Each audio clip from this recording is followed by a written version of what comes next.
Hey guys, it's Kevin again, and this is going to be our weekly review for this episode of The Mandalorian, of course, being Season 1, Episode 5, Chapter 5, The Gunslinger, and this episode, I mean, of course, as I am every single week, I was very excited for it, especially coming off the heels of the last episode. You know, I was looking forward to seeing, you know, how the show was going to further evolve and all that kind of stuff, because they've been doing a great job with that. And before we get to my thoughts, you know, let's just say that this episode maybe wasn't, you know, we'll get into how I feel about this episode and all that kind of stuff. But before we do, I'm once again joined by my co-host here who, you know, he once again had to wait for me to review this episode. And I know that he was very impatient because he's definitely got a lot to say about this one. Here he is, FilmFan0599. You're supposed to refer to me as your compadre. Okay, fine. My compadre. Thank you. All right. Hey, what's up, you guys? FilmFan0599 here again, and we're here to talk about the latest episode of The Mandalorian, Episode 5, The Gunslinger. I really don't have much to say about this episode. Yeah, so without getting into it, I'll just say right now, I really was not a fan of this episode. In the way that Film Fan thought about Chapter 2, this to me was this episode, except I liked it less than you did with Chapter 2. Because for me, I thought this episode was just one big ol' filler. I really didn't see the point of it at all. There just wasn't a lot going on that I really did care about. And just overall, I thought this was the definition of a throwaway episode. And look, I've said this before. I would not be complaining with that as much if we didn't have 8 episodes, but we only have 8 episodes. I don't know how we still got a filler episode with only 8 episodes. It's really ridiculous to me. And I do have to say, obviously, I'm not worried about the whole season, but if this is what the show is going to be moving forward, I'm very worried, to say the least. Yeah, so Film Fan, give your thoughts on this episode first before we dive a little bit deeper into it.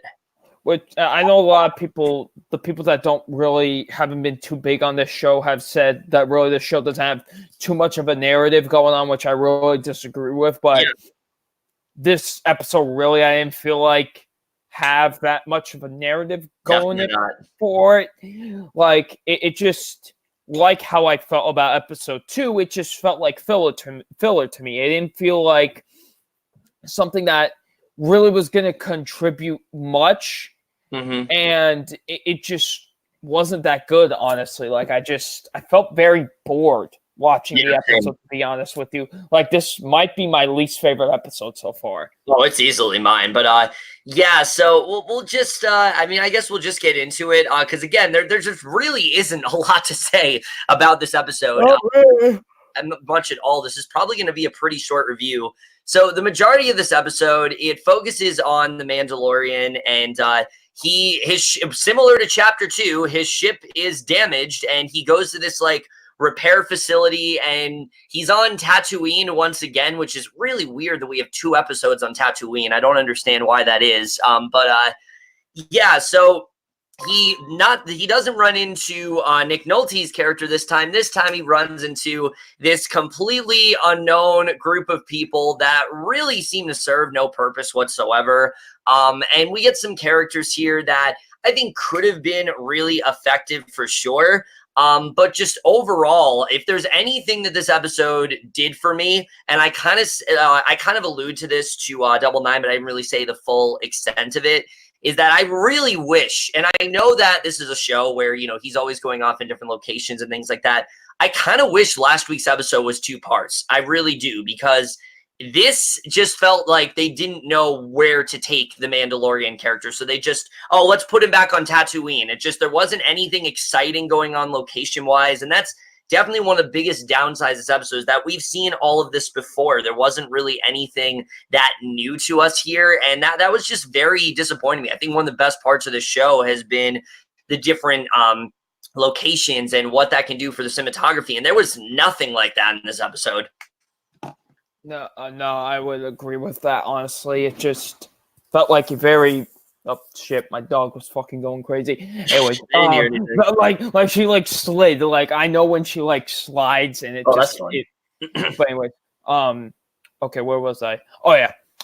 No, I completely agree. I felt like there just wasn't that much style to this episode. Kind of like how even though I didn't really like episode 2 that much, at least that one had a bit of a style for me. Yeah. This really didn't, honestly. I didn't feel any sort of style with the cinematography or the production design or anything like that, because we've seen all of this before, and it just didn't feel that great in my opinion. And it just didn't really hook me in like I wanted it to.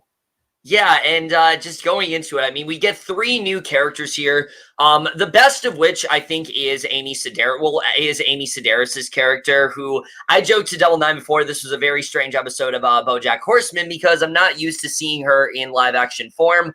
No, I'm not either. So every time I just saw her, I just kept on picturing Princess Carolyn. It was just, same.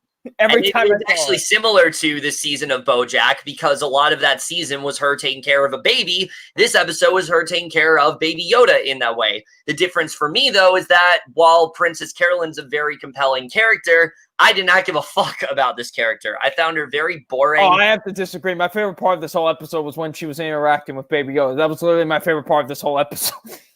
Yeah, for me, I don't know. The humor was not doing it for me here at all. I didn't really find anything she was saying all that funny. And I think it could have been fun seeing her taking care of Baby Yoda and things like that. But they just didn't really give her anything that interesting to do. Like, I can't really think of one scene with her that really stood out to me in that way. And it's unfortunate, because I think she could have been, if it was just her, I think this episode could have been really good, because clearly they had a nice dynamic going on with the two, but for me, it was far too rushed for me to really care. And that's easily my biggest flaw with this episode, is that everything that goes down just feels so rushed. Nothing felt earned. Nothing felt like, okay, that is a solid character arc. That's a solid character. Amy Sedaris doing a good job for sure, but I just didn't really care all that much about this dynamic, because I truthfully don't think they spent enough time there. But as you said, you disagree. So get into some of the reasons why this worked for you. I thought it was, honestly, I thought it was enjoyable. It was honestly the only thing in this episode really that was at least keeping me interested. Yeah. Like, I thought it was cute. I thought it was fun just seeing her interact with Baby Yoda. Like, he's just walking out of the ship, and she's like, why would he leave this thing in the ship? And it's just, it's funny. I enjoyed it, honestly. I thought the two of them together was kind of funny. So I enjoyed it personally. It was really, like I said, the only thing that was really keeping me awake during this episode.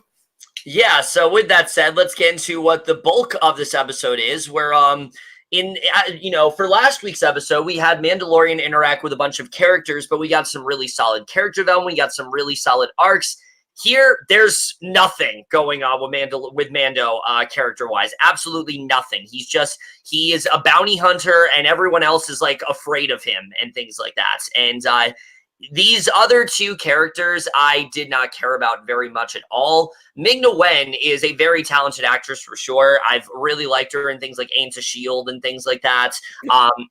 I thought she was incredibly shoehorned into this episode. I mean, the only reason that she's really here is to give the episode some kind of a conflict. And that's the only reason that this character had anything to do in this episode, because her character just isn't really one. What we know about Fennec Shand, she's a mercenary that is clearly, some kind of a bounty hunter. She is the titular gunslinger. She every so often will go rogue and things like that. She released all these like Tusken Raiders or something, and she hates Mando. That's it. There's nothing else to this character, and that was very disappointing for me. And still, though, she's not the worst character of this episode. We'll get into that in a little bit, but I did not care about her very much at all. I found her incredibly boring, and I can't believe they got someone and I can't believe, we had all this buildup like we did for like Gina Carano's character, and this is what they do with her. I thought this was such a throwaway role in that way. I especially hated the fact that she had to die in this episode, because I thought that they could have maybe done something better with her. Like, they could have opened it up where we could do more with this character in the future. But no, they just kill her off. So, like, what was even the point? No, I agree. I didn't really care about her character that much, and I thought just the the way that she was handled, and especially just being one off to like that, it was just kind of like, what was the purpose then? Like, what was the purpose of us trying to get this character and whatever? And it didn't work. It was just not good, honestly. Like, I thought what was the point of her character? It was literally just a plot device. That's what I felt like this was. It felt she wasn't a character. That's literally all she was. She was not a character. She was a plot device to motivate another character, which let's get into this other character, because I'm not going to lie. The other character in this episode, the character of this character, Toro Calican, almost ruined this entire episode for me. He was easily the worst thing about this episode. Now, Jake Cannavale, I don't think was bad or anything. I think he did a solid job with what he had for the most part. And what's interesting is that if you watch, like, you know, the ending of the episodes has like those concept arts or whatever. Orlando Bloom was originally the guy that they wanted to get for this role. Really? That was who was in the concept art. So it intrigues me a bit, but yeah. I don't even know if he could really evolve this character that much, because this character literally, and look, a lot of people have talked about this with Star Wars lately, that you have characters that just make no sense, they make weird decisions. This to me felt like what people complained about with The Last Jedi. I mean, I don't know what this character was. What, he starts off and he's like pledging his undying fidelity to Mando and things like that. He wants to help him out. He like worships him and all this kind of stuff. And then the very second that Ming-Na entertains the idea of like, you should kill Mando because everyone else fears him, even though he literally said to her that he respects Mando, he for some reason all of a sudden wants to turn against him.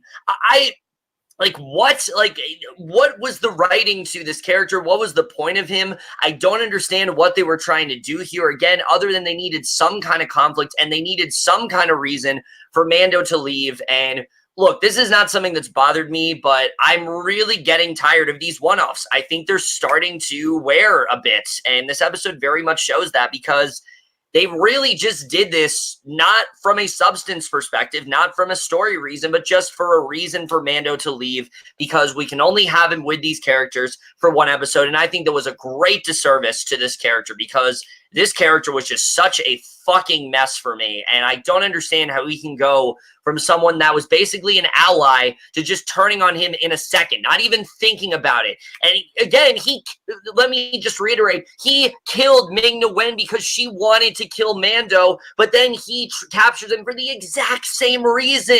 Like, I don't know. Double Nine, help me out here. This was really stupid. Nah, I agree. Like, everyone complains about the writing with, like, the latest films and whatever, but, like, this is, like, what everyone thinks the writing is for these for these latest films. Like, literally, like, the writing here is just, it's awful, especially for this character. Like, I know he wants to get into this higher ranking, but it doesn't make sense. We spend, like, no time with him. Exactly. It just makes no sense, though. Like, it really doesn't. Like, oh my God, it was bad. Like, honestly, like, 1 minute he wants to help Mando, and then another minute he's got Baby Yoda and all of his, like, friends captured and whatever. Like, what was that? Like, what was the point of this? I really just, I don't know. And it's baffling to me. And the ending of the episode, again, just felt so incredibly rushed. I didn't give a shit about it at all. Him when this like mysterious figure happened upon like Ming-Na Wen's body. I don't care. It just, the whole thing was really. I am interested a little bit in what that is, but I just hope. I gave a shit about the character, but I don't. But what? Now I lost track. Thanks a fucking lot. Oh yeah. Well, I hope with these last 3 episodes, at least I hope with these last 3 episodes, we just are on a consistent basis. Yeah, they have a lot that they need to do if they want to, if they really want to close out the season on a satisfying note. And I have to say, look, I can understand if like this was 22 episodes, exactly, and they need to fill some shit out. But this isn't like the CW like DC shows or something. This is only 8 episodes. We can't have filler shit like this. That's what I'm saying. Like, it's absolutely absurd that, like, for some reason they still had a filler episode. And look, I don't mean to trash him or anything, but Dave Filoni was not the right choice to direct this episode. He seemed to have no sense of direction here. The tone was so inconsistent. You had the Amy Sedaris stuff, which honestly felt like a cartoon to me. Like, it really felt like that was something out of his cartoon series. But then you have like this ultra serious stuff with like Ming-Na and Jake Cannavale's characters, and there was just no style, no tone, no direction here. It really just felt like they said, okay, we really want Filoni to direct something with the show. Let's just give him a random episode. You know, he had the pilot, he directed that. Let's just give him another one. But, you know, we're not going to tell him to do anything. We'll have him direct it. And he's like, well, guys, I really don't know what to do here. He's like, that's up to you. Do whatever you want. And that very much does show here, because the directing here, it was not here, like, at all. It was very messy. Yeah, I did disagree with Kevin when we were talking about the first episode. I thought his directing was actually really good with the episode. Here, not so much. Yeah. It really felt all over the place to me. It felt like it just really didn't have any it didn't follow a certain point. It felt like they were just going all over the place with it, and it just was really messy, in my opinion. Yeah, it was very messy for sure. And then once again, you know, this hasn't been a problem for the recent weeks, but the pacing of this episode was so incredibly rushed. This episode at least needed to be 40 minutes for it to really work, because everything felt rushed. Nothing really felt like it was earned in that way. And again, I just want to point out, Mando had nothing to do in this episode substance-wise. There was nothing going on character-wise. There was nothing going on where it's like, okay, this is giving us a reason for this episode to exist. I really don't get the point of this episode. They should have honestly just gone with like 7 episodes and just cut this one all together, because there was nothing to this one at all. I think we've said enough, honestly. There isn't really a lot to say about this episode. Okay, the only other thing I can give this episode is that the score was fantastic, as always. I really liked the score. I thought, especially in the big action sequence, I thought the score really stuck out in that way. And that's really one of my only real positives with this episode. There's really just not a lot to talk about here. Not really.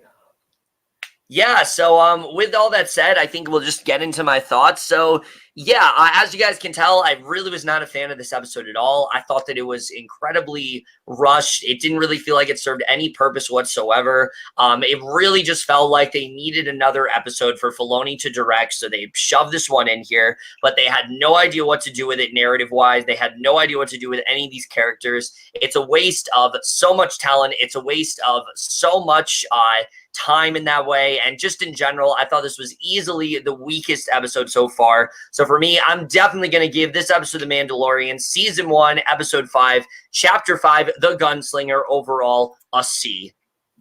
Yeah, I'm pretty much in that same range, honestly. This is it's not a very good episode, in my opinion. Yeah. It's just, like, at first I was just thinking, like, C+. At first, like, when I first watched it. But then the second that the turn happened, that's when I was like... No. When I was first watching it, whatever, and then when it was, like, sitting with me more and more to think about it, I was like, yeah, this isn't very good. So, yeah, I am also going to give this episode a C. All right, guys. So, yeah, there's our review for Mandalorian this week. We had, like, almost nothing to say. I hope it was worth the wait, I guess, because not much to talk about here, but as always, I am going to let Double Nine do his little send-off and all that kind of stuff. Thank you all for watching this review of, Episode 5, Season 1 of The Mandalorian. I hope you all enjoyed it. Thanks again to Kevin for letting me come on here and shit, and hopefully we see you all next week for our review for the next episode. And, I'm FilmFan0599. You can check me out on my channel, and I'll see you all later. Peace. Yeah, so overall, guys, that's it for our review of this episode of The Mandalorian. Let us know what you guys thought of this episode overall. Left your thoughts. And again, I apologize about the long wait for this one. I'm very behind with the reviews this week, so I'm sorry that this is going up as late as it is. But I hope to get out my review for Chapter 6 a little bit earlier. I'm really hoping that's the case, but we'll have to see. But that's it for this video. Hope you guys enjoyed it. We'll see you guys in our next video, and we'll see you guys for that. Okay, bye.